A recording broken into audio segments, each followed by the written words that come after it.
ముఖ్యంగా గిరిజన జాతి వంశ మూలపురుషుడు ఏకలవ్యుడు. అదేవిధంగా ఈరోజు అనంతపురం నడిబొడ్డున ఉన్నటువంటి నవోదయ కాలనీలో ఈరోజు ఉమామహేశ్వరి ఆధ్వర్యంలో ఏకలవ్య జయంతి జరుపుకోవడం చాలా సంతోషంగా ఉంది. అదేవిధంగా ఈ రాష్ట్రంలో గిరిజనులలో ఎక్కువ శాతం ఉన్నటువంటి కులం ఎరుకులలో కాబట్టి రాష్ట్రంలో అన్ని కులస్తులతో గిరిజన కులస్తులు కూడా ముందుంటుంది. విద్యలోను ఇంకా పెద్ద పెద్ద స్థాయిలో ఉన్నారు. కానీ ఇప్పుడు చెప్పినటువంటి మిత్రుడు చిరంజీవి గారు ఏకలవ్య జయంతిని అధికారికంగా ప్రభుత్వం చేస్తే బాగుంటుందని చెప్పడం నిజంగా నేను కూడా ఎస్టీ కమిషన్ అయి 6 నెలలు కావస్తుంది. ఖచ్చితంగా నెక్స్ట్ సంవత్సరానికి ఏకలవ్య జయంతిని రాష్ట్ర ప్రభుత్వం కూటమి ముఖ్యమంత్రి నారా చంద్రబాబు నాయుడుతో మాట్లాడి, సార్ రాష్ట్రంలో అన్ని జాతులకు ఎలాగో జయంతులు జరుపుకుంటామో మా జాతిలో ఉన్నటువంటి ఏకలవ్య జయంతిని కూడా జరపాలని ముఖ్యమంత్రి గారితో అధికారులతో మాట్లాడతాను. కాబట్టి ఖచ్చితంగా మన రాష్ట్రానికి అన్ని జాతులలో ఎరికల జాతి కూడా ముందుంది. కాబట్టి ఒకటి చెప్తున్నాం, ఈ ఉమ్మడి జిల్లాలో 2 లక్షల మంది ఉన్నారని మన చిరంజీవి గారు అన్నారు. ఖచ్చితంగా మన అందరితో జిల్లా పెద్దలందరితో మాట్లాడి, ఇక్కడ కష్టపడుతున్న నాయకులు ఉన్నారు, జిల్లా నాయకులు అందరితో మాట్లాడి ఒక ఏకలవ్య విగ్రహాన్ని ఏర్పాటు చేయడానికి కొంతమంది పెద్దలు చెప్పారు. ఖచ్చితంగా విగ్రహాన్ని ఏర్పాటు చేయడానికి ఎక్కడో అందరితో కమిటీ ఏర్పాటు చేసుకొని అందరితో మాట్లాడి విగ్రహం ఏర్పాటుకు ఖచ్చితంగా నా వంతు కృషి చేస్తాను. ఇక్కడ ఉన్నటువంటి అధికారులతో మాట్లాడతాను, ప్రజాప్రతినిధులతో మాట్లాడి ఖచ్చితంగా విగ్రహం ఏర్పాటుకు నా వంతు కృషి చేస్తానని మీకు అందరికీ తెలియజేస్తున్నాను. అదేవిధంగా అన్ని జాతులు అవేర్నెస్ ఉన్నారు. మన జాతి కూడా ఇంకా ముందుకు అవేర్నెస్ ముందుకు రావాలి. ఎందుకంటే ఇప్పుడిప్పుడే మన జాతి పిల్లలు కూడా ఇప్పుడిప్పుడే చదువుకు ముందున్నారు. ఎందుకంటే గతంలో మనము కూడా అడవుల్లో నివాసం ఉండేవాళ్ళం. కానీ ఇప్పుడు ప్రభుత్వాలు వస్తున్నాయి పోతున్నాయి. కానీ ఈ ప్రభుత్వం వచ్చిన తర్వాత ముఖ్యమంత్రి నారా చంద్రబాబు నాయుడు గారు ప్రత్యేకమైన శ్రద్ధ ఉంచి గిరిజనులకు చదువులో కానీ ఉద్యోగాల్లో కానీ ముందుండాలని ప్రత్యేకమైన శ్రద్ధతో నారా చంద్రబాబు నాయుడు గారు అధికారులకి చెప్పడం జరిగింది. వారికి ఎక్కడ ఇబ్బంది లేకుండా అన్ని సౌకర్యాలు కల్పించే విధంగా రాష్ట్ర ప్రభుత్వం అందిస్తున్న సంక్షేమ ఫలాలు అందుకు అందే విధంగా ఇక్కడ ఉన్నటువంటి అధికారులు పనిచేయాలని ప్రతి క్యాబినెట్లో చెప్తున్నారు. అదేవిధంగా ఇక్కడ ఉన్నటువంటి అధికారులు కూడా అలాగే పనిచేస్తున్నారు. ఇంకా ఎక్కువ పనిచేయాల, ఏ దాంట్లో కూడా మా జాతి ముందుండాలని కోరుకుంటూ, ముఖ్యంగా ఇక్కడ ఉన్నటువంటి నాయకులు చెప్పడం ఒకటే,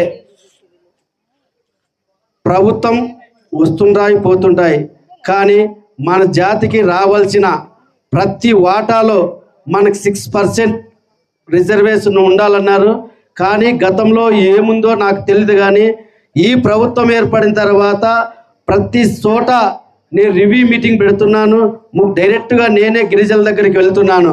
అన్ని యానాది, చెంచు, ఎరుకుల, సుగాలి అన్నీ ఇంకా జాతులు 36 తెగులను అన్ని జాతుల దగ్గరికి వెళ్తున్నాను.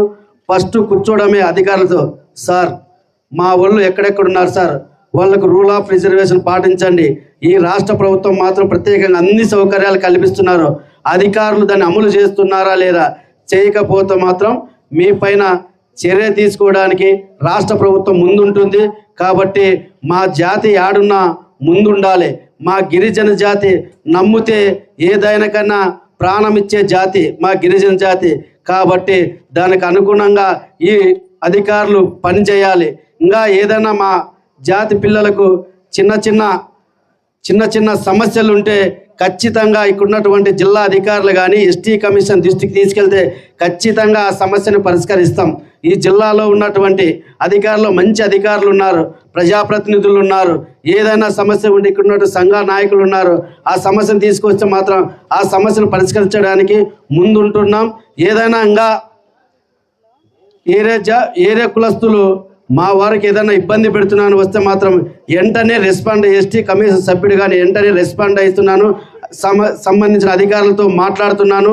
ఆ సమస్యను అక్కడక్కడే పరిష్కరిస్తున్నాను. ఇంకా మేజర్ సమస్య అయితే రాష్ట్ర ప్రభుత్వం తీసుకెళ్ళి ఆ సమస్యను పరిష్కరిస్తున్నాం. అదేవిధంగా ఈరోజు ఈ నవోదయ కాలనీలో ఉమామహేశ్వర గారు గత 16 సంవత్సరాల నుంచి మన ఏకలవ్య జయంతిని జరుపుతున్నా అంటే చాలా సంతోషమమ్మా. నిజంగా ఈ జాతి, ఈ కాలనీలో ఉన్నటువంటి కులస్తులంతా నీకు రుణపడి ఉంటాం.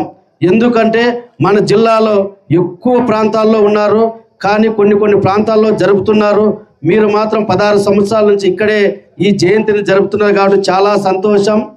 అదేవిధంగా జిల్లాలో ఉన్నటువంటి మన జాతి అంతా ఈరోజు ఒక పండుగ వాతావరణం, అందరూ జరుపుకుంటున్నారు. ఇంకా ఎక్కువ జరుపుకోవాలి. నెక్స్ట్ సంవత్సరానికి ప్రతి నియోజకవర్గంలో, ప్రతి గ్రామంలో ఏకలవ్య జయంతిని జరపాలని మనస్ఫూర్తిగా కోరుకుంటూ ఈ అవకాశం ఇచ్చిన మీకు అందరికీ పేరు పేరున హృదయపూర్వక నమస్కారాలు తెలియజేస్తూ సెలవు తీసుకుంటున్నా. థ్యాంక్ యూనా.